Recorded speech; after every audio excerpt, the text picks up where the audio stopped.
what's up, folks? Welcome back to On Texas Football and welcome back to Football Theory. I'm lifetime Longhorn Rod Babers. Pleased to be joined by my friend and the newest member of the On Texas Football family, Jeff Howe. I don't know how much longer I can keep saying the newest member, but I'm going to keep it up because you're still like a week. It's like a week and something, right? Like a week and a half. About 2 weeks now. About so 2 it's, weeks. Okay. yeah.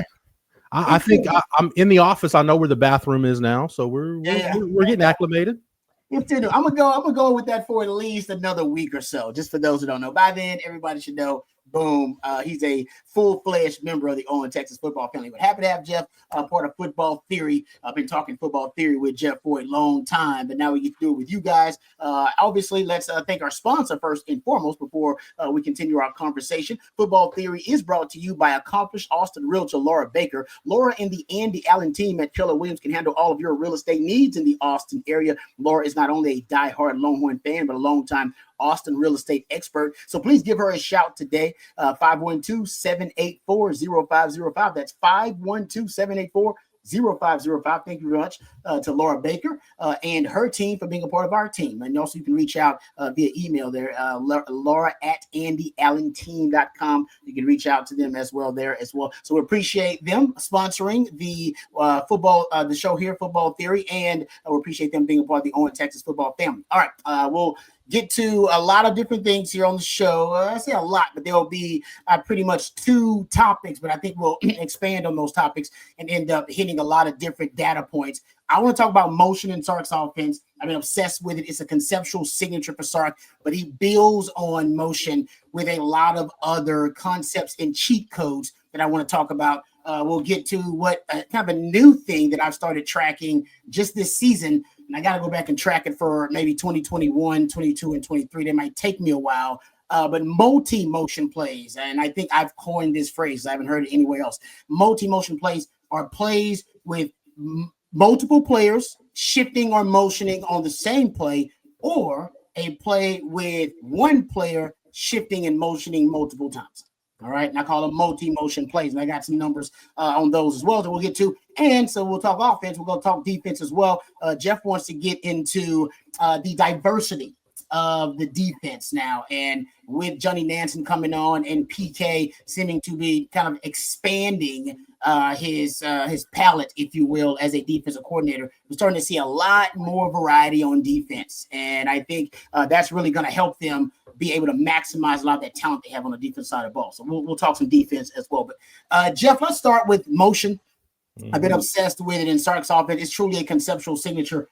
And one of the things, this is my theory, my hypothesis, because I've always stated that, if you look at all the metrics in the data, it says that motion helps your offense in a number of different ways, right? And all the different analytical metrics, they improve the emotion. You're looking at yards per rush, you're looking at yards per attempt, you're looking at passer rating, that all these things improve when you utilize motion. Sharp Football actually even threw out, and this was from maybe a couple of years ago, and I remember documenting it because it was fascinating, that this is at the NFL level, not the college level, that pre-snap motion on run plays specifically, that you got higher yards per carry and higher success rates when you had multiple players in motion. One player in motion, he said there was a 48% success rate, 4.5 yards per carry. 2 players in motion, 51% success rate. It rises a little bit, still around 4.5 yards per carry. 3+ players in motion. He claimed there was a 67% success rate and averaged over 6.5 yards per rush. Now, that was just on rushing plays alone at the NFL level. And ever since then, I've been obsessed with, putting multiple pieces shifting and motioning on the same play. And I started to apply that to Sark, because Sark's always been a big motion guy. And I've always stated that if the metrics say everything improves via motion, and it is indeed a cheat code, why not use more of it? Mm-hmm. I would make the argument that Sark is somewhat conservative with motion compared to some of his peers these days, especially at the NFL level. If you go look at, there's some teams right now, if you go look at teams like the Ravens, the Rams, they're 82% motion rate. Detroit's at 74% motion rate. San Fran's at 75%. Miami's at 83%. These are just some NFL examples. The Ravens, they're around 65%. Sark is around between 55 and 60% from his last 4 years here at Texas. So he uses it among the leaders, I think, nationally, but not as much as some of the most creative minds who he himself looks up to. And I've always wondered, why isn't he more extreme with motion? So my hypothesis is this, that he is more extreme. And like I said, I got to go back and check 21, 22, and 23 on this, that he is more extreme, but instead of having higher rates of pre-snap shifts and motions, he's having more players shifting and motioning on the same play. So still, if you're looking at just the rate of motion and shifting on plays, it may stay relatively the same. But my theory is that he's starting, because out the eye test, because I watched a lot of film, that he's starting to motion multiple players, and there's more movement, shifting and motioning on one specific play. And so he is being somewhat extreme, just in a different way, rather than upping and increasing his uses of motion to 80-something%, which I could argue for as well. There's a couple things, Rod. Two big things stand out to me. One, I think motion is a game changer in college football now more than ever because of the way the communication works. When the helmet comm for the linebacker, the safety, whoever's got it, when it cuts off at 15 seconds on the play clock, and then you start to motion, now everything's got to get relayed from the sidelines. You don't have the defensive coordinator in your ear walking you through what to do. Now it's got to be old school communication. You got to hope you line up right.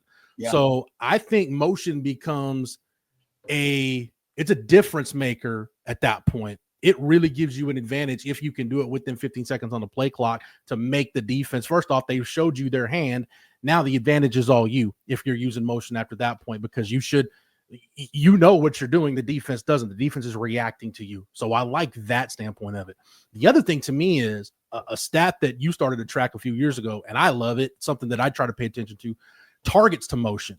Because after a while, if you're just motioning guys for the sake of motioning, it just becomes window dressing. It's not effective. It's almost like, hey, if everything is special, then nothing special kind of thing. Well, if you're just motioning all the time, but you're just running the same old plays, well, then the defense is going to stop reacting to your motions and shifts. So to me, targets to motion is a big thing, Rod. And I know you track targets to motion. Do you have targets to motion numbers for 24? I do have targets. So I've been tracking it because that was one of the first things that stood out in Sark's offense, watching it at Alabama, actually. Mm-hmm. So I think basically my theory now is going to be that via targets to motion is the best way to weaponize motion via the passing game. Yeah. Against coverages.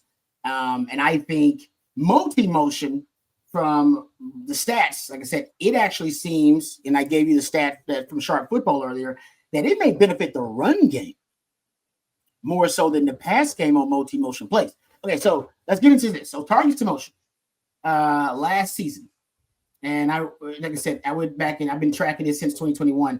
You were at 75% completion percentage, which is really actually over 75% completion percentage, which is really good. Your yards per attempt dropped a little bit. You were at 8.3 yards per attempt on targets to motion. Last season, you were at over 10 yards per attempt targets to motion. And that was also the case in 21 and in 22. 22, you're at 10 yards per attempt. In 21, you're at 8.4. So your yards per attempt dropped off a little bit. But your first down touchdown rate was hovering around 30% on targets to motion. Your explosive play rate was still pretty high, around 16%. So what has, I would say, been consistent in targets to motion was yards per attempt. I still think it's pretty consistent, but your completion rate, right? You're at 75% this past season. You were at 78% last year. You were at 80% in 22. You're at 81%. All right, in 21. So what it showed, and at Alabama, dude, they were like 90. It was like over 90%. All right, it was just the efficiency was through the roof. So what I'll say is that I think the targets to motion, and by the way, you know who targets to motion worked best versus? Georgia. Here's your targets to motion. If you go look at the Georgia game, I went back and looked at this too. If you go look at that Georgia game alone, take its targets to motion. Two Georgia games. So you played them twice. Versus Georgia, you were 75% completion rate, 7.8 yards per attempt, but you got 7 first downs and a touchdown on targets to motion. Think about it, you didn't move the ball a lot versus Georgia. All right. Yeah. You had 15% explosive play rate, and you ended up with close to 40% first down touchdown rate. You did throw a pick. You did throw one pick on targets to motion, But versus Georgia, it ended up being probably your most successful concept versus the defense that matched up the best with you out of any defense all season long. Yeah. So targets to motion, to me, it works. Like I said, I'm with you. I think they should increase it. I would say that this year you had more targets to motion. This is your second most targets to motion, I believe. No, take it back. It is your highest rate of targets to motion, just in terms of the overall passing. You had basically a little less than 14% of your total targets were targets to motion this past season. And I believe that is the highest rate that you've had since Sark has been here. Yeah, I love targets to motion because, like I said, after a while, if you stop targeting the motion, man, the defense is going to stop paying attention to him. And I think it's important to recognize too, Rod, who's motioning. If a wide receiver's motioning, you can definitely tell if they're man coverage, zone coverage, where the corner, what kind of leverage he's trying to play. But I think as much as Sark moves the backs and tight ends, that gives you better keys in the middle of the field. That can get your safeties moving. That can tell you, hey, maybe they wanted to disguise it and they show you a too high look, kind of middle field open pre-snap, and then post-snap they're shifting and they're going middle field close. Mm-hmm. That motion by the backs and the tight ends could force that safety to have to move. So now they're showing their hand on their post-snap look, and you're getting the linebackers to move too. And I don't care who you are, as good a linebackers as Texas face, and like as good a linebackers as Georgia have. We've even seen with the Texas linebackers as good as they are. Most running backs, especially on your elite offenses, they're going to be able to win one-on-one coverage against linebackers. So the more I can move those guys around, gain some leverage, and target those guys in motion, the better off my matchup is going to be. You've got a matchup that you like. You're just weaponizing it now. You're maximizing your opportunity to win that matchup. So I think not only just motion, but I think it's important to look at who's in motion. And that, Rod, that to me makes sense why the multi-motion plays, why they work. Because now, instead of just getting one key, you're able to get multiple keys pre-snap. And to me, motion's all about getting the defense to show their hand, or as much of their hand as possible, to a limit, especially for a guy like Quinn, who we know at times, I don't know if it's fair to say Quinn struggled post-snap, but there are times where maybe the process was a little bit slow post-snap. But we know when Quinn knew where to go with the football, the explosive play rate, the yards per attempt, yards per completion, yards per play, everything was much better for this offense when things were on schedule, when Quinn knew where to go with the football. So yeah. I think the multi-motion plays really simplified things for Quinn a little bit, gave him a little bit of a cleaner look. I think with a guy like Arch, who from what we've seen and what we expect can process, I think that's only going to maximize and amplify the good things Arch Manning brings to the table. Yep. No, I totally agree. And usually I just based on my film study, I think the targets to motion, a lot of them are predetermined reads for certain. Mm-hmm. Most of the time when a guy's going in motion, very rarely does the defense get more aggressive with the motion player. They usually back off of that guy so that they can read the route combinations so they won't get rubbed or picked. And with that being said, gives the receiver a freer release. And like I said, a lot of times, when I look at targets to motion, not all the time, but a lot of the time, they seem to be predetermined reads. Just because they're really quick. And getting back to your point about you want Quinn on schedule and you want to clean up the look for him, that cleans up the look for him, to your point. Yeah, think about especially, like that little orb motion they run where the wide receiver cuts in and then he cuts back out. It's almost like he's running a pre-snap whip route. Yeah. That whip route, That's why the whip has been so good for them. And I just like that it makes if you're giving Arch Manning clean looks, like good luck defending that all day. If you're facing an Arch Manning that's got clean looks and doesn't look, I don't care who you are. If a quarterback doesn't have to process, especially a quarterback that's got Arch Manning's talent, it's going to be a long day for you if he knows where he's going with the football more often than not. And that kind of brings us to the multi-motion plays. I'm going to go back and track this for the previous seasons, but this season, about 16% of your plays were multi-motion plays. Didn't help the passing game as much as I thought. Your yards per attempt pretty much was on par with what you had all season long as a team. You're a little over 8 yards per attempt. Your explosive play rate wasn't extremely high. You were around 13.5% explosive play rate. But what really stood out on the multi-motion plays was how it helped the run game. Your yards per rush, you were over 6 yards per rush and on multi-motion plays. And you really, and once again, I'll go back to Georgia because Georgia matched up as well with Texas as any team out there. And they had a great defensive scheme behind it and great defensive personnel. You only had 4 explosive runs versus Georgia of 10 yards or more, 3 by running backs. All 3 of those by running backs were multi-motion plays. Again, 2 thoughts on that. One, the more guys you've got in motion, I think the more likely the defense is to be in a static look where they're just going to try to just play base and play you straight up, which should be more advantageous to your blocking schemes where you don't have guys shooting gaps and trying to leverage one side of the ball or the other. You can eliminate slants and some of that other stuff. I think the other thing too is if you're using motion to your full advantage and you're dialing it up after that 15-second mark on the play clock, maybe they don't have time, Rod, to get out of that run blitz look or whatever stunts they have called. Now, if you run as much zone as Texas does, yeah, I say sometimes penetration can kill a zone running game. It can also help you too. If you're slanting to the front side of the play, that backside run lane, you're going to find a really nice crease on that backside. So that's, I think, where it can be advantageous to you to do it late. And if a team the defense doesn't have a chance to check out of it, you can catch them.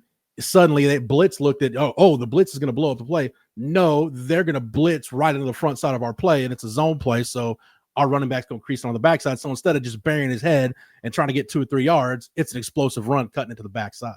Yep. And you killed Clemson with those multi-motion plays too. And I think a few of them that I observed, a lot of times it's the quarterback. It seems like the quarterback is either checking or he is adjusting the motion a couple of times. Yeah. And I think so that's why it also helps run game. It's the quarterback getting them in the right look. Yep. Right. Whether it be a numbers advantage or a leverage advantage, he's getting them in the right play. It happened a couple of times with Quinn, where he was just getting them in the right play, and he was using a Juan Davis to motion or come back in, and ended up working out well for him. So the multi-motion, I think a lot of the time, getting back to the point you made, most defensive adjustments, I believe, to motion are to solve and address coverage deficiencies and concerns, not always to adjust the front as much. And so I do think navigating and using those guys in motion to gain leverage and numbers maybe helps you in the running game. When you talk about the multi-motion, gave you the NFL numbers, and just tell you for Sark, I mean, you're damn near 6.5 yards per rush on multi-motion plays. Yeah. Maybe worth and like I said, because Georgia couldn't solve it. Not couldn't solve it, but you should have did it more versus Georgia. Yeah. The few times you did do it, you had success running the football versus Georgia, and you couldn't run the ball for an ish versus Georgia. But the few times you did have success, they were on multi-motion plays. That is not a coincidence. That's why there's some defenses you face where you look at when it's good. Like I think about, Manny Diaz comes from that kind of Rex Ryan, Rob Ryan school of defense where it's real blitz heavy. Yep. It's real exotic. Alex Grinch does a lot of the same stuff. And that stuff, when it hits, you're getting sacks, you're getting negative plays. But when it doesn't hit or you can use their aggressiveness against them, that's why some of those defenses get gashed for massive yards on the ground. Because if you can catch them in the right slant and hit a backside run lane on the zone play, like I said, they're thinking, we're going to slant right into their run play, and it's going to be a 2-yard loss. No, it's a 45-yard gain because there was nobody on the backside of this run play. Which again, that's why Sark with it, and you could do this with an experienced offensive line. That's why he loved the zone run game so much and that's the beauty of the zone run game. If you run it right, there's not just one option. It's based on that running back having good enough vision, the athletic ability to either make a jump cut or stick a foot in the ground and get vertical and read it, because there's so many things that can open up. That's why you'll hear a lot of it, especially your outside zone. You hear something it used to refer to just as a stretch play. And basically, you've got different points where the run can hit. And I don't, at the risk of repeating myself, that's just the beauty of the zone run game. If you've got a running back with the kind of vision to be able to read it properly. That's why Wiseman was so good at it. Yep. He had that vision, man. His vision was fantastic. Watching that wide zone blocking scheme open up for you. All right, so there you go. That's offense, and we've talked enough about offense. Let's jump to the defensive side of things, Jeff. And you want to get into kind of the diversity of this scheme now. This is the most diverse that we've seen, the most eclectic that we've seen in the PK scheme since he's been at Texas. And I have to go back and look. It may be the most eclectic we've seen from him as a defensive coordinator, period. Yeah. Because you got to think back when he was at Washington, especially, he always had Danny Shelton or Vita Vea. Like there was a big NFL type defensive lineman. They always had really good interior defensive linemen when he was at Washington. And he talked about it this year. He's always been a too high guy. And in 22 and especially in 23 with Tavondre Sweat and Byron Murphy, those guys could cancel out a run game by themselves and let everything work behind them. So you didn't really feel the need to be too exotic behind them. Plus, I think in a lot of respects, you still had a secondary that was still trying to really get down the idiosyncrasies of a pattern match coverage. So I don't think you wanted to be too exotic. And we don't, like I said, PK hasn't been real exotic. But Johnny Nansen comes in, and Arizona was the complete opposite defense in 2023 that Texas was. Arizona played, I think they had one of the highest, if not the highest rate of playing midfield closed, which is basically a single high safety. You got one safety in the middle of the field.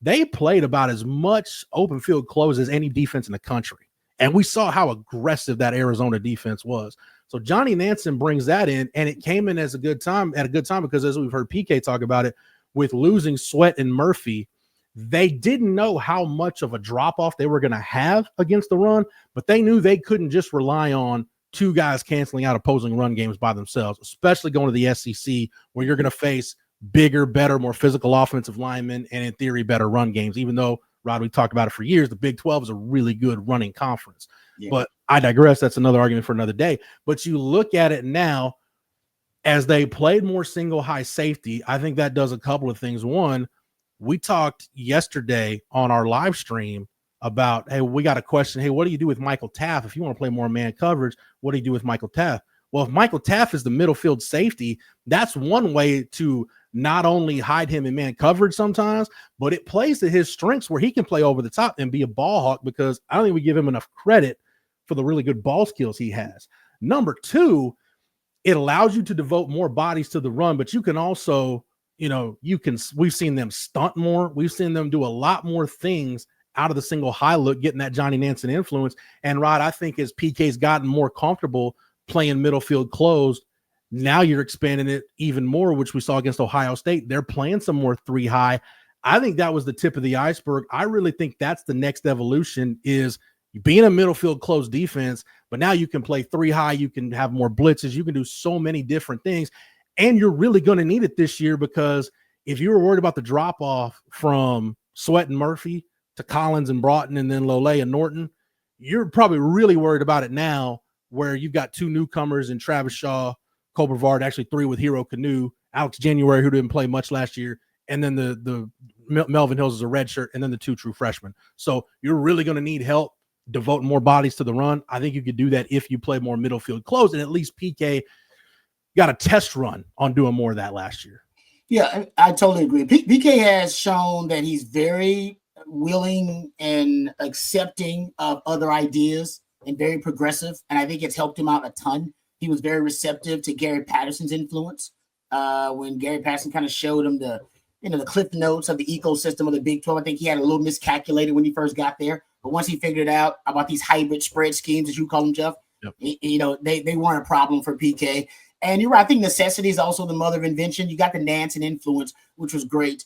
You're right about the Arizona defense. They were probably the most multiple defense in the country. Nobody was more multiple than that Arizona defense. And we know that he was going to come in, Nansen would, and bring some of that influence. But when they lost Sweat and they lost Murphy, listen, Texas had the best rush defense in the country versus with a light box with Sweat and Murphy. A light box meaning they had fewer defenders in the box than the opposing team had blockers, guys. So you had the luxury of being able to win up front with a light box, like most of the time, and then you can keep your safety back deep. Now you needed it because your pass defense was questionable, all right, one of the worst in college football. And then now, like you said, they lost that a bit, so they had to bring some extra guys down into the box to help with the run game, and it was perfect timing to bring Johnny Nansen in, because then they went with a lot. I think I would argue they probably played as much single high as they played two high this year. Yeah, they were more of a two high team, but I think they might have flipped and played not substantially more. But it seems like this eye test alone, I'll go back and track it from my notes, they played a little bit more single high this season. And with that flexibility, they were allowed to bring the extra guy down to the box, play some more exotic looks. And So I'm with you. I do think now we're going to get the most diverse, eclectic version of PK's defense that we've had. Because they do everything, man. They got a 3D tackle look. They got a big nickel. They got a dime. They never showed dime 60 Bs till last year. We talked about the NASCAR package ad nauseum. 3 high safeties. They play inverted Tampa 2 now. There's not really a lot they don't do. They got a 3-4 they throw out there. So I'm with you, and I think going forward, PK will be more willing to evolve his defense. His defense is malleable now, and now you got the kind of athletes that can be freaks and hybrids. And hybridism, I think, is going to breed more hybridism. Hybridism in personnel is going to breed more multiplicity in your scheme, because you'll have guys like Colin Simmons and Justice Terry, and hell, even the way Lance Jackson is built. That dude's built freakishly. And you got Anthony Hill, and we talked about guys like Anthony Smith and Jelani McDonald. You've got some of these freaks. So I think, honestly, you start looking at it honestly, and I think Jonah Williams is coming. Yeah. Right? I think he's a hybrid freak. Honestly, right? So No. To me, I see the inverted in the future. I see inverted Tampa. Matter of fact, Ohio State did this, right? They had Caleb Downs. They had the inverted Tampa 3 high safety look. Inverted defender was Caleb Downs. He's just a rover that roams and uses instincts. I see that Texas doing that with some of their safeties in the future. Yeah, real quick, Rod, before we get out of here, I feel like when they were a 2-high team, almost exclusively PK's first 3 years, we got to know, hey, these passing game concepts or these things are going to give Texas problems, right? Mm-hmm. They are susceptible to bunch formations. They're susceptible to, levels concepts where things might not fit right. We got to know what Texas was susceptible to. Now that you're playing more middle field closed instead of middle field open, now you can be more diverse in your coverages, because we know now they can do pattern match and running that kind of quarter scheme. But playing single high, now you could play more man free, you could play more cover 3. It just makes you diverse. And as we found out when Will Muschamp was the DC here, if you've got a really good pass rush, you can mix and match and play pretty much any coverage you want behind it. You want to play man behind it, you want to play zone behind it. It doesn't really matter if you've got guys that can consistently win up front and disrupt the quarterback.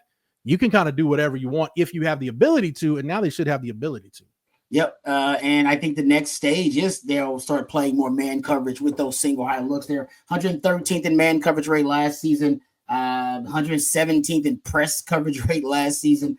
They were 118th in blitz rate. There's still a lot that this team could do, a defense could do schematically and tactically and strategically to be more aggressive. And I think we're going to see that going forward. So I'm with you, Jeff. I'm excited about it. I think the defense, just because they're on the tip of the iceberg schematically with some of the, the different, hybrid concepts they can bring to the table, I do think they're going to get more of a schematic advantage next year. Last year, say what you want, they didn't get a huge schematic advantage. They weren't that aggressive.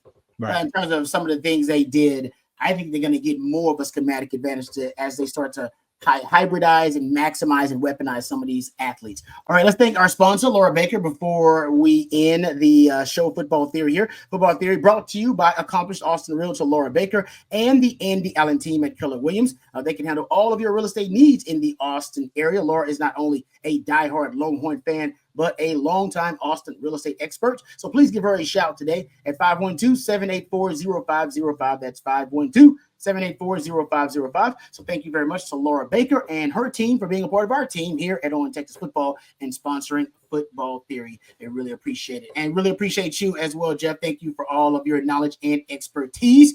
Thanks to Matthew behind the scenes. He's the real MVP. And thank you to all of you guys out there for watching and listening. And until next time, for Jeff, for Matthew, and for accomplished Austin realtor Laura Baker, I'm Longhorn Rod Babers. Welcome Horns.